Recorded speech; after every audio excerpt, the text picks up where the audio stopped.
तो आज के वीडियो में हम लोग फायर हिम नामक कविता का अध्ययन करेंगे। फायर हिम, ये फायर हिम का अर्थ वाला आग स्तुति होता है। आग स्तुति या आग गीत।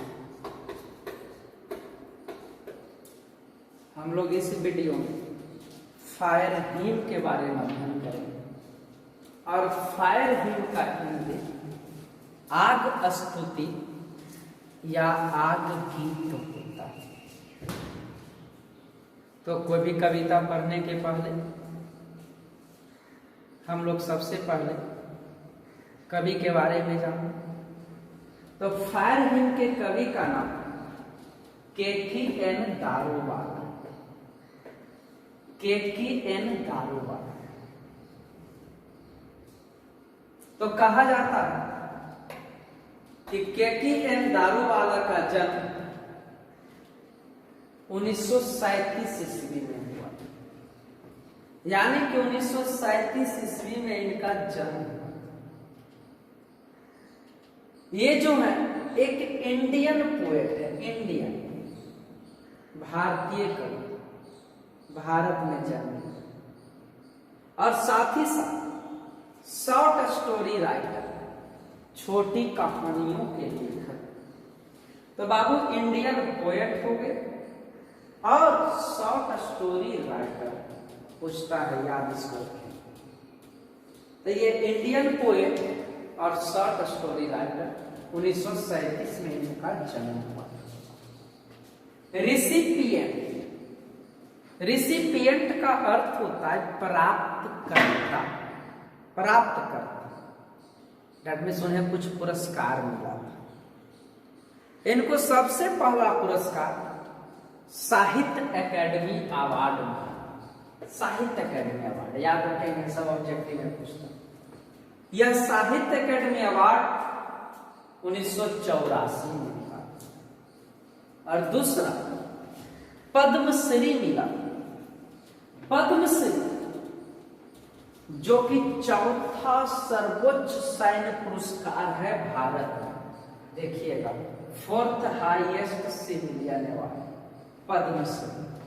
तो पहला साहित्य अकेडमी अवार्ड 1984 में और दूसरा पद्मश्री मिला था आज से मात्र 6 साल पहले 2014 ईस्वी। तो 3 तरीके से याद रखा।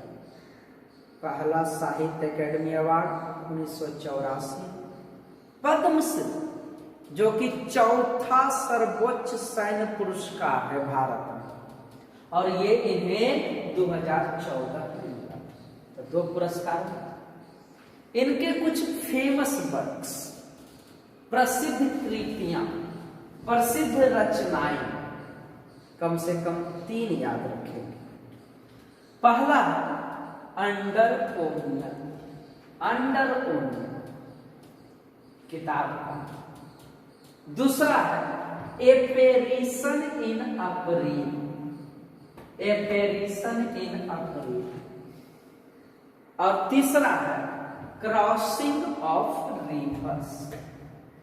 तो 3 प्रसिद्ध रचनाएं हैं। पहला अंडर ओनियन, दूसरा एपेरिशन इन अप्रैल और तीसरा क्रॉसिंग ऑफ रिवर्स। तो फिर से सुन, 1937 में जन्म लिए, Indian poet, short story writer, 2 पुरस्कार मिला। एक जो है साहित्य अकेडमी अवार्ड 1984, पद्मश्री अवार्ड 2014 में जो कि चौथा सर्वोच्च पुरस्कार है। फेमस वर्क अंडर ओनियन, एपेरिशन इन अप्रैल और क्रॉसिंग ऑफ रिवर्स। ये फॉर्मर आईपीएस भी, इंडियन पुलिस सर्विस, के.टी.एन. दारोवाला। तो ये था हमारा कवि परिचय। अब हम लोग थीम ऑफ द पोएम जानेंगे। डेट मीन्स कविता की विषय वस्तु। अर्थात इस कविता में कवि क्या चीज का वर्णन करते, डिस्क्राइब करते। तो कहता है बाबा कि इन दिस पोएम, इस कविता में, द पोएट डिस्क्राइब्स, कवि वर्णन करते हैं, the scene of a burning heart. Scene मतलब दृश्य होता है, सीन मतलब दृश्य होता है, दृश्य of a burning Ghat, burning जलते घाट, जिसको शमशान घाट कह सकते हैं। और शमशान घाट में क्या होता है, डेड बॉडीज, मृत शरीर या तो मुर्दे को जलाया जाता है। तो इस कविता में कवि एक शमशान घाट का वर्णन करते हैं, बर्निंग घाट का वर्णन करते हैं, जहां मृत शरीर को जलाया जाता। तो ये था कविता और कवि परिचय। अब हम लोग जरा इस कविता के बारे में अध्ययन करें। तो इस कविता की पहली पंक्ति, the burning ghat erupted, the burning ghat erupted phosphorescence. Erupted का अर्थ होता है बिखेरना, अब फॉस्फोरेंस का मतलब होता है चमक। ध्यान से सुनते रहिए, हिंदी भी आनी चाहिए। कह रहा है बाबू कि द बर्निंग घाट इरप्टेड फॉस्फोरेंस, यानी कि शमशान घाट बिखेर रहे थे चमक। शमशान घाट बिखेर रहे थे चमक। लास्ट बार, शमशान घाट बिखेर रहे थे चमक। अब बात उठता, कैसा शमशान घाट कैसे चमक बिखेर रहा था? आप लोग देखिए कि जब आप शमशान घाट में जाइए तो चारों तरफ से मुर्दे ही मुर्दे चलते रहते हैं, और जब मुर्दे जलती हैं तो उससे आग की लपटें ऊपर उठती है, और वह आग की लपटें प्रकाशमय होती है, जो कि वातावरण में चारों तरफ प्रकाश ही प्रकाश फैलाती है, चमक ही चमक फैलाती है। तो अगर इसे डिस्क्राइब करना हो तो आप इस तरह से बताइए कि कवि कहना चाहे कि शमशान घाट में मुर्दे जलाए जा रहे हैं, जिसके कारण आग की लपटें आसमान में उठ रही, और उन आग की लपटों से पूरा वातावरण, पूरा आकाश में चमक ही चमक था, प्रकाश ही प्रकाश था। उस वातावरण में चमक ही चमक था, प्रकाश ही प्रकाश था। सेकंड लाइन को कहते एंड वांडरिंग घोस्ट्स लाइट। देखो ऐसे घोस्ट में होता है भूत, वांडर में होता है भटकना, और लाइट में प्रकाश। फ्राइटन का होता है डराना। अब पासरवाई राहगीर, यानी कि जो बगल से गुजरने वाले लोग। पहले हिंदी सीखेंगे तब अर्थ समझेंगे। And wandering ghosts light, starting में एंड है, और भटकता हुआ भूतों का प्रकाश डरा रहा था राहगीरों को, और भटकता भूतों का प्रकाश डरा रहा था राहगीरों, बगल से गुजरने वाले लोगों। बात उल्टा सर, भटकता हुआ भूतों का प्रकाश क्या है सर? ये भटकता हुआ भूतों का प्रकाश बिखरी पड़ी हड्डियों के लिए आया है। जब आप शमशान घाट जाते होंगे तो चारों तरफ हड्डी ही हड्डी छितराई रहती है, और जो छोटे बच्चे होते हैं जब ये हड्डियों को देखते हैं तो डर जाते हैं, और उन्हें लगता है कि शमशान घाट में भूत है। उसे ही कहा अब प्रकाश जब इन हड्डियों पे चंद्रमा का प्रकाश पड़ता है, डेट मीन्स बिखरी पड़ी हड्डियां।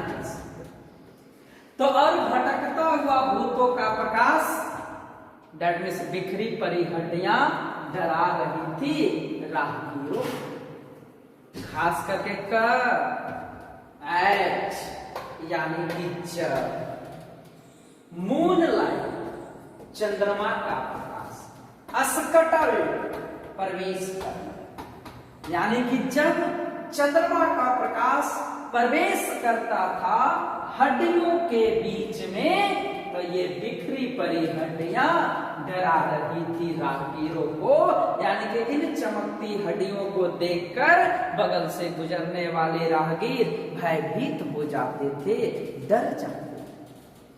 बात उठता है कि ये घटना कब घटी, ध्यान से समझिए। वंस एक बार अस्ट्रोलिंग भटकते हुए टहलते हुए, अस्ट्रोल में से भटकना, यहां पर टहलना भी कर सकते। एक बार टहलते हुए डाउन सुबह, डाउन में सुबह 10 में शाम, पास्ट रिवर बैंक नदी के किनारे गया जो कि एक शमशान घाट। दैट मीन्स कविता के स्टार्टिंग ये चौथी पंक्ति से हम कह सकते हैं, और अगर इन 4 पंक्तियों को समझाना हो तो आप ध्यान से देखें। आप बताइए कि एक बार की बात है, कवि अपने पिता के साथ एक नदी के किनारे टहल रहे थे जो कि एक शमशान घाट। तभी उन्होंने देखा कि वहां मुर्दे को जलाए जा रहे थे, जिसके कारण से आकाश में चारों तरफ चमक ही चमक था।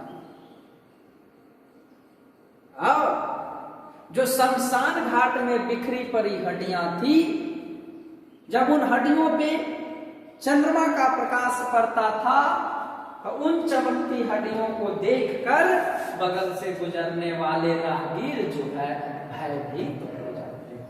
मैं सब बाई सब एक बार की बात है, कवि अपने पिता के साथ सुबह में नदी के किनारे टहल रहे थे जो कि एक शमशान घाट। तभी उन्होंने देखा कि वह शमशान घाट आकाश में चमक ही चमक बिखेर रहे थे। क्यों चमक बिखेर रहे थे? क्योंकि मुर्दे को जलाए जा रहे। जब वह प्रकाश हड्डियों पे पड़ता था तब वह बिखरी पड़ी हड्डियां को देखकर बगल से गुजरने वाले राहगीर भयभीत हो जाते थे। तो ये तो आपका फर्स्ट पैराग्राफ। हम लोग सेकंड पैराग्राफ को कभी कहते हैं बीसा WEB। देखो यहां पर बी आया, हम लोग कभी अकेले नहीं थे, 2 आदमी, उनके साथ उनके पिता भी थे। बीसा हम लोगों ने देखा, इम्बर्स अंगारे, अंगारे, देखो अंगारे आप लोग देखते होंगे जब आपके घरों में कोयला जलता तो वह जलकर लह लह लाल हो जाता, एकदम पूरा रेत, उससे ही अंगारे। जब कोयला को जलाओगे तो वह जलकर पूर्णतः लाल हो जाए, उसे ही अंगारे। तो कभी कहते हैं कि बीसा इम्बर्स हम लोगों ने देखा अंगारे, लूजी खोते दियर अपनी क्रूएल रेडनेस, क्रूर लालिमा, रेडनेस लालिमा, यानी कि अंगारे की जो लालिमा थी वह लालिमा बुझने के कगार पे थे। डेट मीन्स मुर्दे लगभग जल चुके थे, तभी तो वह आग बुझ रही थी। बीसा हम लोगों ने देखा अंगारे को, यानी कि पूर्णतः लाल था लकड़ी जिससे मुर्दा जल रहा था, लहला लाल हो चुका, और वह अंगारे खो रही थी अपनी क्रूर लालिमा को। दैट मीन्स आग बुझने के कगार पे था, मुर्दा जलाया जा चुका। यहां पर बाबू आज की लालिमा को क्रूएल कहा गया है, क्रूर कहा गया है। याद रखना, आग की लालिमा क्रूर। बात उठता है, आग की लालिमा को क्रूर क्यों कहा गया? क्योंकि यह किसी को नहीं छोड़ती, कोई दया माया इसमें नहीं। किसी भी चीज को तुम डालो आग में, सबको जलाकर राख कर देती है। और अगर किसी को नहीं जला पाती है तो उसे जरूर वह जलाने की कोशिश करती है, यानी कि यह सबको जला देती है। इसीलिए इसकी लालिमा को क्रूर कहा गया। तो हम लोगों ने देखा, डेडमिस कवि और कवि के पिता ने देखा कि अंगारे जो है अपनी क्रूर लालिमा को खो रहे थे। दैट मीन्स आग बुझने के कगार पे थे, मुर्दे जलाए जा चुके। To the grey ash, grey means पूरा, आस मीन्स राख। जब लकड़ी जल जाएगा तब राख बचे, और राख का कलर ग्रे होता। तो देखिएगा कि अगर कोई वस्तु को आग नहीं जला पाता तो जो राख अंतिम में होता है, उन वस्तुओं को राख अपने में मिला लेता। आप खोजिएगा उस वस्तु तो जल्दी मिलेगा। कहते टू द ग्रे आस, भूरे राख, दैट स्वेलोज, जो निगल जाती है सभी को। किसको? सेलोज में से निगलना, किसको निगल जाती है? हाफ कुक्ड लिम्स, अध जली अंगों, यानी कि जिन अंगों को आग पूर्णता नहीं जला पाती है। आप लोग को पता होगा कि औरतों का कमर का हिस्सा नहीं जल पाता, मानव शरीर का भी कुछ हड्डियां नहीं जल पाती। तो उन अधजली अंगों को वह भूरा राख अपने में मिला लेती है, यानी कि भूरा राख में वह मिला। कवि के पिता उन अधजली अंगों को कभी कहते हैं कि हम लोगों ने आग की भ्रष्टता को देखा। क्या है आग की भ्रष्टता? अब समझिए। कहते हैं बोर विटनेस, विटनेस में होता है गवाह, सबूत जिसको कर सकते। कभी कहते हैं कि गवाह था, सबूत था, टू द फायर्स डिवॉचरी, आग की भ्रष्टता का, डिवॉचरी भ्रष्टता। कभी कहते हैं कि मैं और मेरे पिता दोनों आग की भ्रष्टता का गवाह था, सबूत। बात होता है सर आग की भ्रष्टता क्या है? तो देखो, हिंदू धर्म में लोग मुर्दे को आग में डालते हैं। किस लिए? कि आग मुर्दे को पूर्णतः जलाकर राख कर दे, लेकिन वह आग उन मुर्दों के अंगों को अधजला ही छोड़ देती है, कभी कभी पूरा नहीं जला पाती है। और यही आग की डिवॉचरी है, भ्रष्टता है। पूछेगा आग की भ्रष्टता क्या है? तो हिंदू धर्म में लोग मृत शरीर को आग में डालते हैं, उसे पूरी तरह से जलाने के लिए, लेकिन यह आग कभी कभी उन्हें अधजला ही छोड़ देती है। यही आग की भ्रष्टता है। तो कभी कहते हैं कि गवाह था, यानी कि सबूत था, आग की भ्रष्टता, दुर्व्यवहार। काहे भाई भी देखे थे अधजला। देखो, माई फादर से, मेरे पिताजी ने कहा। दैट मीन्स कवि के पिता कहे, क्या कहे? यू सी, तुम देख रहे हो बेटे, दोज हाफ बर्न्ड फिंगर्स, उन अधजली अंगुलियों को। यानी कि कवि के पिता कवि को उन अधजले अंगों को दिखाकर कहते हैं तो बेटा देख रहे हो, हिंदू धर्म के लोग ने अपने मृत शरीर को दिया था आग में पूरा जलाने के लिए, लेकिन वह आग उसे अधजला ही छोड़ दिया। यही आग की भ्रष्टता है। और ऐसा कह करके कवि के पिता एक धर्म के अंतिम संस्कार को नीचा दिखाने की कोशिश कर रहे थे कि देखो कैसा धर्म संस्कार है, पूरा जलाने के लिए डालता है और पूरा जला भी नहीं पाता। एंड बोन स्टफ्स, और हड्डियों के टुकड़े को, ये हड्डी का टुकड़ा और ये अधजला अंग क्यों बच गया? क्योंकि आग एट टाइम्स, कभी कभी, इसका साइनो होगा बाबू समटाइम्स, क्योंकि आग कभी कभी भूल जाती है अपने मृतकों को और उसे अधजला ही छोड़ देती है। यही आग की भ्रष्टता है।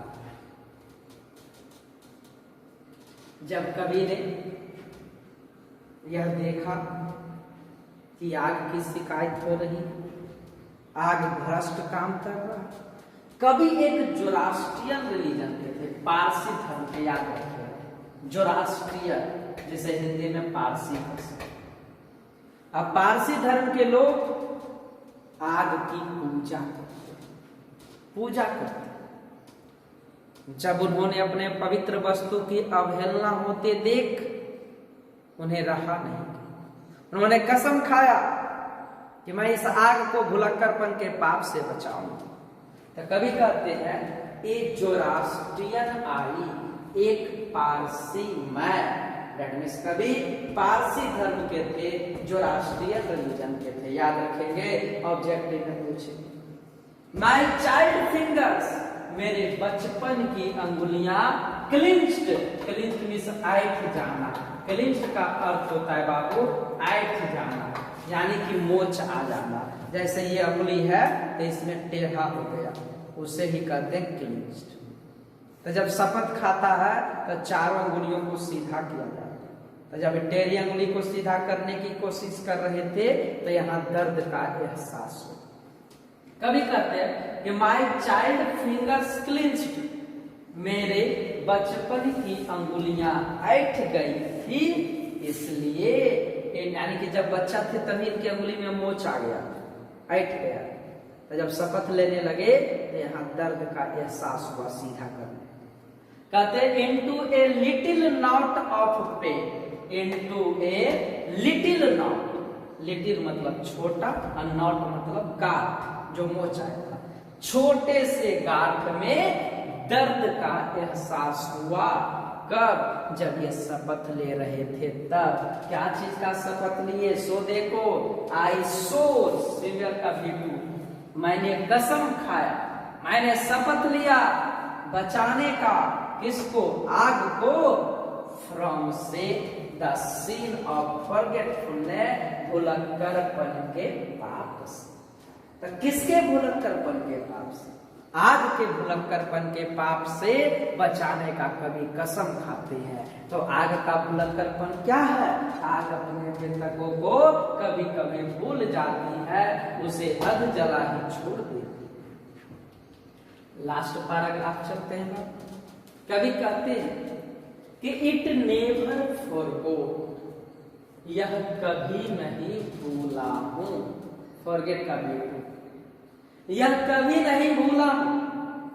एंड 20 years since, और 20 साल हुए हैं तब से, यानी कि इनके जीवन में एक घटना घटी थी और उस घटना को इन्होंने आज तक नहीं भूला है।